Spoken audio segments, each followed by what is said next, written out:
Oke, untuk video ini sebenarnya masih kelanjutan dari video yang beberapa minggu lalu sempat saya upload ya tentang mutiara lembayung yang lagi rame. Cuman untuk lembayung yang kita bahas kali ini adalah lembayung dengan jenis yang berbeda. Yang kemarin kita sudah bahas lembayung jenis piu dan sekarang kita coba akan bahas cat lembayung dari jenis NC ya. Dan kebetulan di sini ada produk Nikon yang saya pakai. Untuk Nikon sendiri lembayungnya ada beberapa warna. Jadi mulai dari pearl white, pearl blue, mutiara biru atau lembayung biru, mutiara ungu, mutiara merah, dan mutiara hijau, serta mutiara emas. Untuk perbedaan antara cat NC dengan cat PU tentunya kawan-kawan sudah banyak yang paham, mulai dari tingkat kekeringan dan ketajaman warna serta daya kepudaran ya. Dan di sini saya akan berbagi tips bagaimana cara mengaplikasikan cat mutiara biru dari jenis NC supaya kita mendapatkan hasil pekerjaan yang maksimal, mulai dari pengaplikasian dengan cara yang cepat dan tingkat kekerasan yang lebih setelah mutiara lembayung jenis NC ini kita clear coat. Dan untuk medianya, kebetulan di sini saya ada motor Scoopy ya, full set firing Scoopy dengan berbahan ABS dengan kondisi yang masih original. Jadi tingkat kerusakannya sangat sedikit banget dan sama sekali belum pernah dicat. Jadi langsung saja kita sanding dengan amplas grade 400 atau mungkin juga bisa memakai amplas grade 600 atau 800 dengan cara basah dengan menggunakan sabun dan air. Kemudian lanjut langsung kepada proses dasar. Untuk proses dasar ini ada beberapa bagian yang saya epoksi atau saya primer dan ada juga beberapa bagian yang banyak tidak saya epoksi. Untuk penggunaan epoksi ini sudah sering saya bahas ya. Jadi penggunaan dari epoksi atau primer ini biasanya saya kalau untuk media yang masih original seperti gini hanya saya aplikasikan pada media yang lukanya terlalu atau rusaknya terlalu dalam, ataupun juga media yang mungkin memerlukan proses dempul atau beauty. Untuk cat dasar yang saya gunakan sebelum mengaplikasikan cat lembayung biru dari jenis NC ini, biasanya kalau saya mengejar cepat ya, untuk mengejar cepatnya, semisal ambil saja sampel di sini saya kebetulan ada warna putih ya yang media yang mau kita kerjakan. Untuk cat dasarnya saya cenderung suka menggunakan cat dasar jenis PU ya untuk mengejar cepatnya, karena untuk cat jenis PU ini tingkat kekeringannya akan lebih cepat daripada cat jenis NC. Jadi nanti setelah cat dasarnya ini selesai, kurang lebih 1 atau setengah jam dari proses pengecatan dasar, kita bisa langsung mengaplikasikan cat mutiara lembayung di atasnya.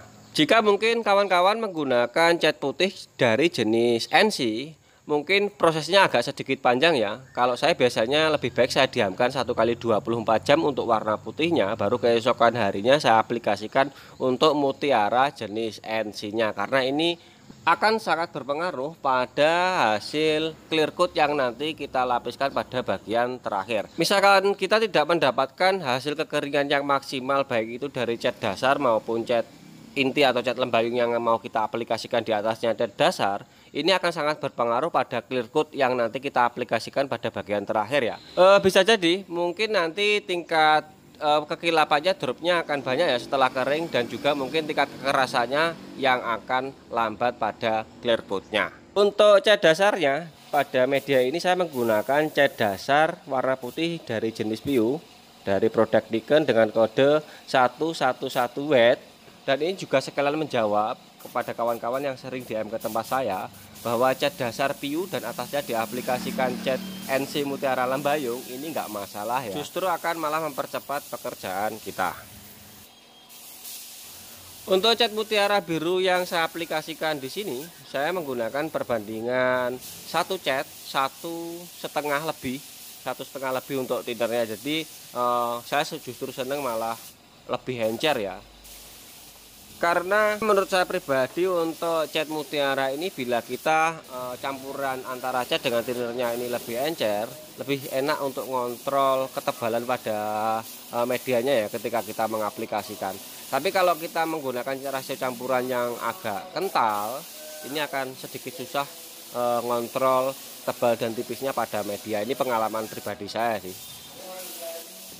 Tentang spray gun untuk mengaplikasikan cat jenis mutiara seperti gini ya, saya senang menggunakan spray gun yang memiliki droplet yang konsisten ya.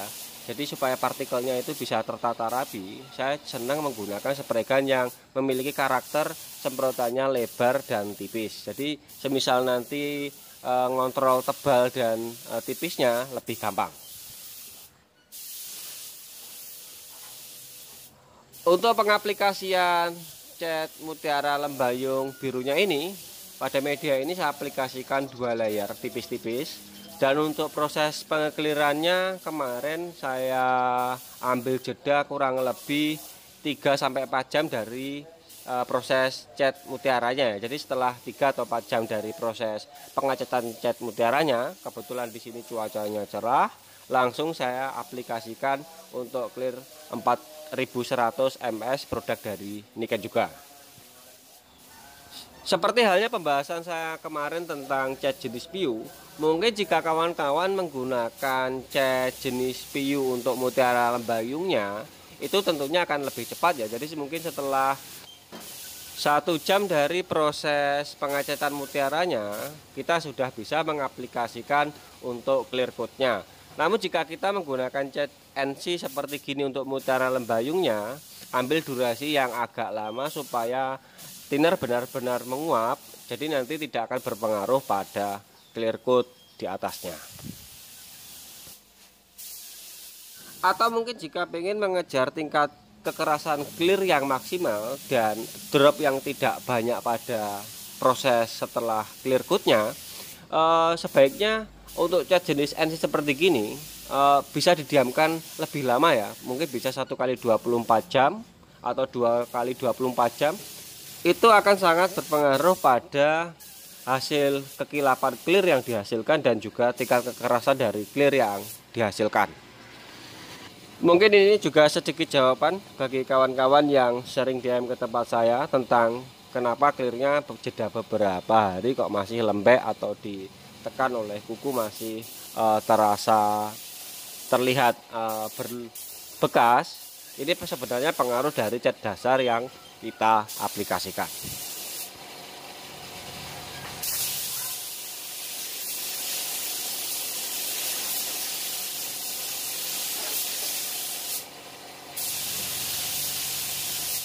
Dan berikut hasilnya setelah semua proses selesai dan medianya saya pasang pada motornya. Untuk efek mutiaranya, efek biasa yang dihasilkannya untuk dengan cat PU ya kurang lebih sih. Terus untuk tingkat kekerasannya yaitu tadi, semisal kawan-kawan pengen mendapatkan hasil keras yang maksimal, ya untuk cat NC sebaiknya kita diamkan untuk waktu yang agak lama. Dan untuk harga memang selisih jauh berbeda ya untuk cat NC sama cat PU ini, mungkin ada separuh lebih. Untuk cat jenis mana yang kita pakai, kalau saya biasanya saya kembalikan kepada konsumen ya. Konsumen menghendaki cat yang mana. Biasanya kalau konsumen ini melihatnya dari segi harga ya. Tentunya kalau cat NC lebih ekonomis daripada cat PU. Kalau saya biasanya saya kembalikan kepada konsumen ya. Konsumen menghendaki yang cat yang jenis mana, dan kita pilih referensi harga yang berbeda antara keduanya. Dan pengalaman saya selama ini sebagai tukang cat, untuk mendapatkan hasil pengecatan yang maksimal memang kita harus mengetahui ya karakter dari kedua jenis cat ini dan bagaimana cara mengaplikasikannya supaya mendapatkan hasil yang maksimal. Oke, sekian dari saya. Mudah-mudahan video ini bermanfaat dan silahkan dipraktekkan, dan sampai ketemu dengan video selanjutnya.